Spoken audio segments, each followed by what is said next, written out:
In our newest release, Golden Cities and the Masters of Shamballa, Morya suggested that we undertake a manifestation pilgrimage.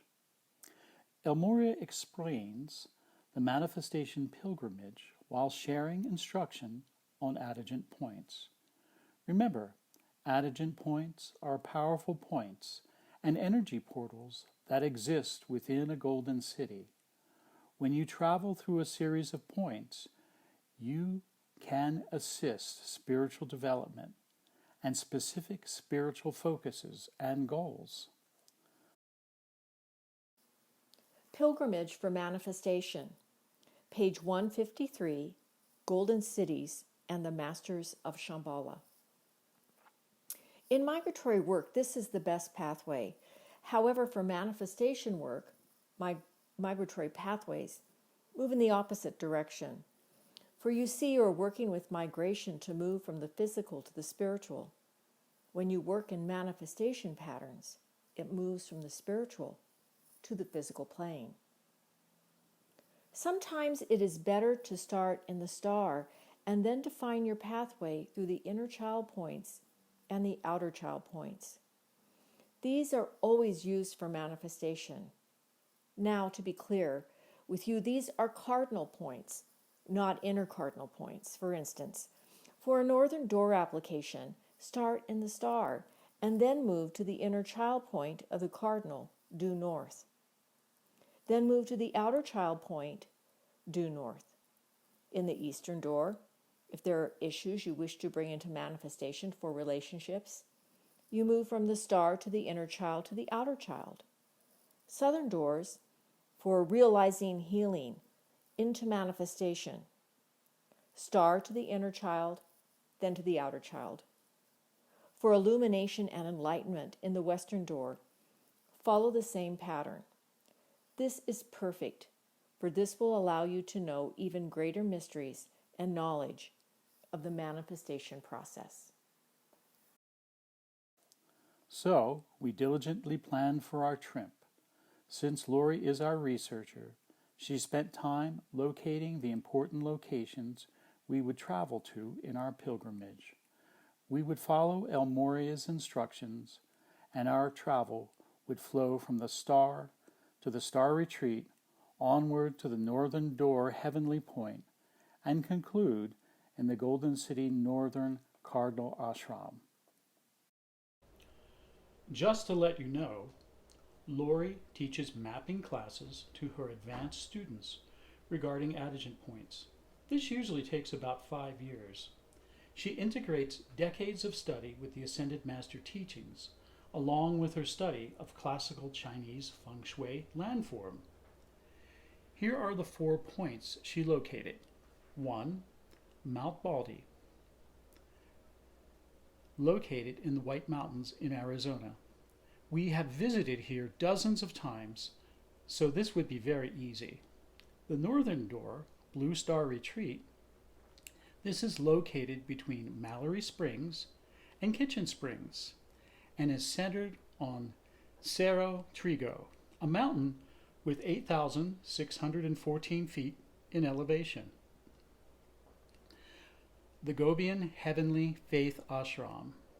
This would be unique as it was located near Sorrel Horse Mesa on Black Knoll. Geronimo Point defines the top of Black Knoll at 5,983 feet. The Petrified Forest lies to the west. Our final point of the manifestation pilgrimage would be the Golden City Cardinal Ashram, located in the beautiful valley of the Navajo Reservation, just south of Chinle and Canyon de Chelly, Arizona. Our pilgrimages are always accompanied by the shofar. The transformative sound of the shofar is alleged to open the heavenly portals upon our Mother Earth, Baba Jaran. The shofar is a horn made of ram's horn and dates back to biblical times. The magical horn was blown by Joshua to capture Jericho. The shofar's harmonics can vary from one shofar to the next. This is the call for the golden cities. It contains a total of 18 notes. The 17 represents the Christ consciousness, and the additional note creates unity. 18 is the Hebrew number for life.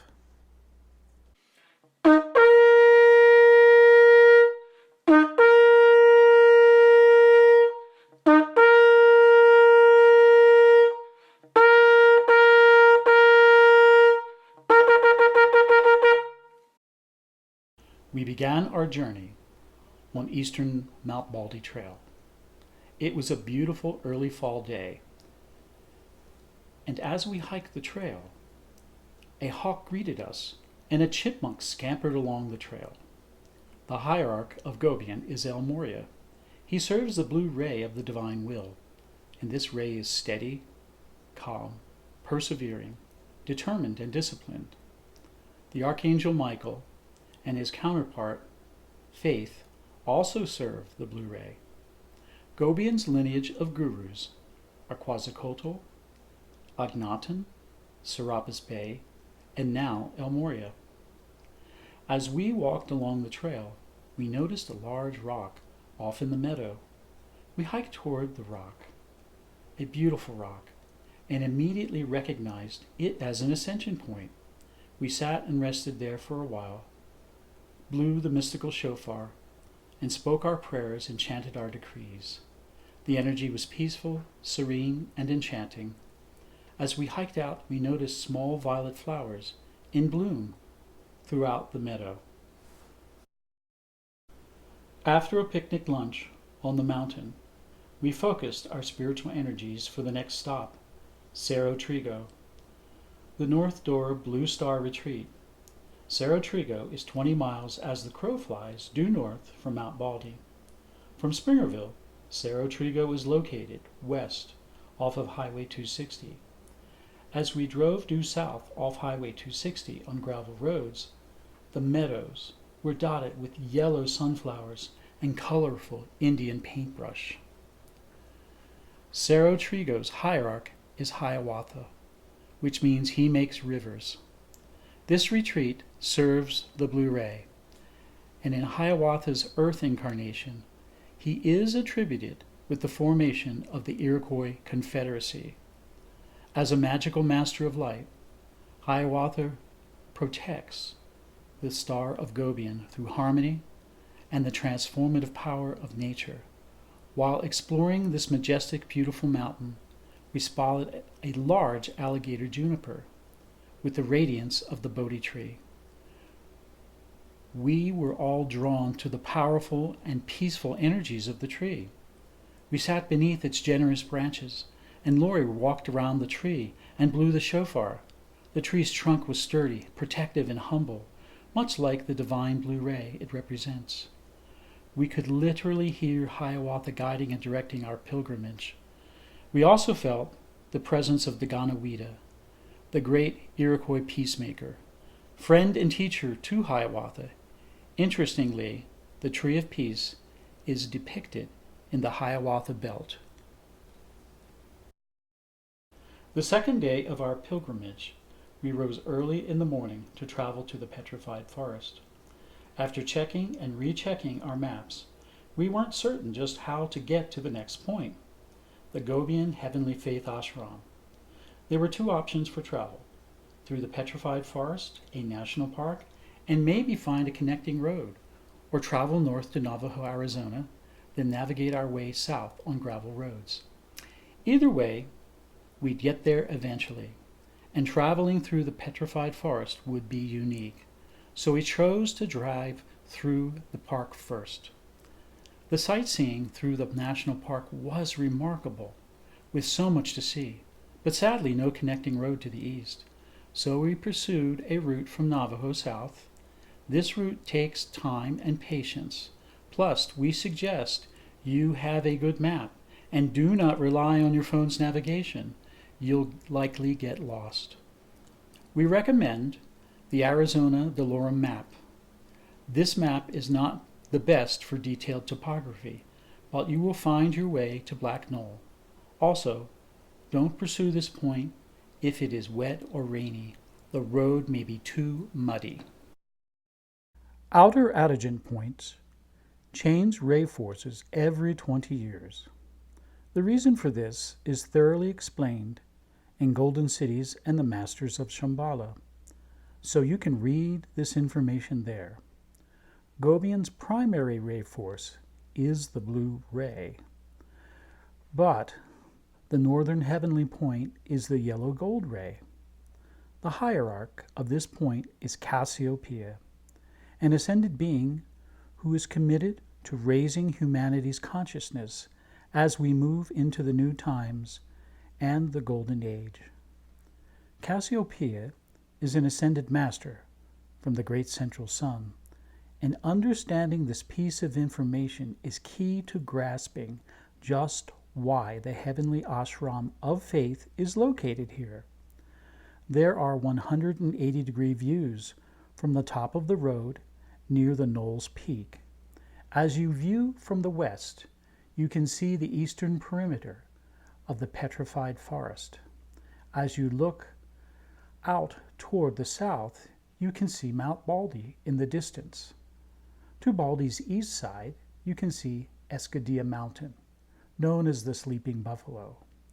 Black Knoll is certainly worth a trip to explore the northeast Arizona landscape. As you drive into Black Knoll, to the north is Sorrel Horse Mesa and the Painted Desert.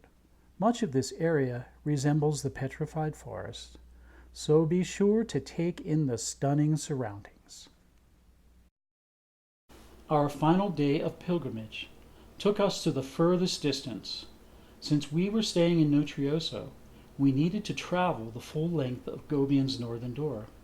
This drive took us into the Navajo Indian Reservation. First, we drove north to St. John's, up the 191. Then we traveled west on Interstate 40 and intersected the 191 to head north at Chambers, Arizona. Our final adjutant point in the Gobean North Door Manifestation Pilgrimage is the Gobean North Cardinal Ashram.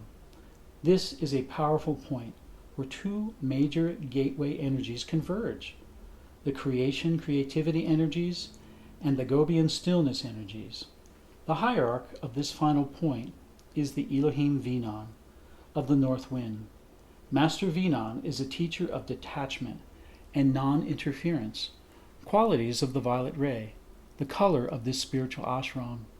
The road system to this point was a bit difficult to interpret, so we decided to stay on 191, heading north, first as we traveled to Granada, and headed northwest to Burnside, then north again to Chinle. As we traveled on the 191, the beautiful valley to the east of the highway began to appear. This valley is magnificent, and be sure to stop and take in the view. It is memorable. But unfortunately, yet again, we could not find the road to turn off on to find the hidden adjutant point, and before long we were driving into Chinle, just outside the reach of the Gobean vortex.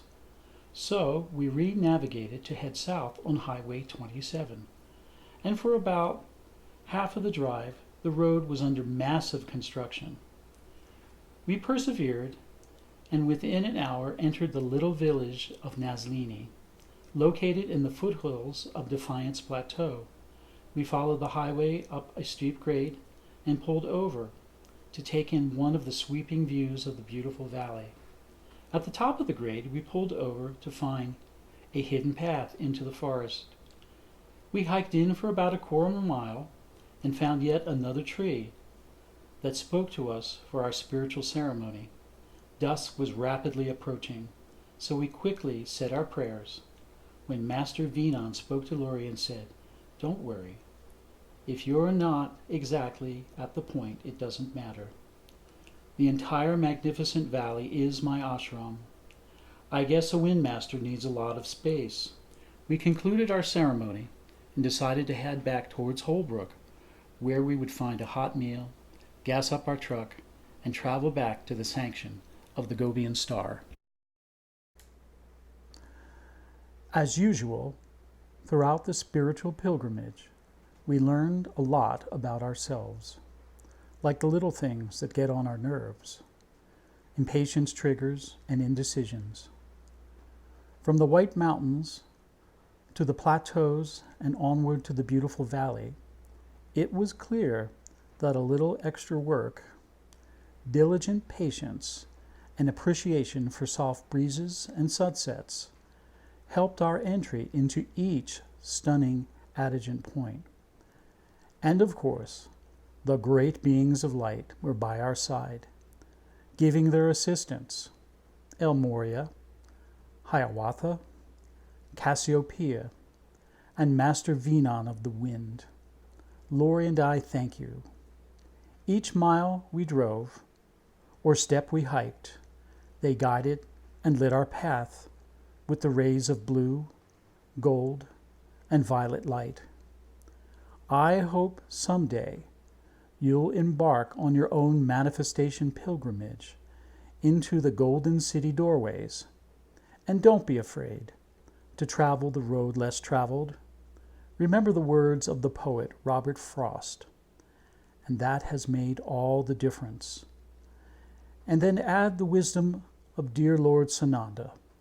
The difference is the experience.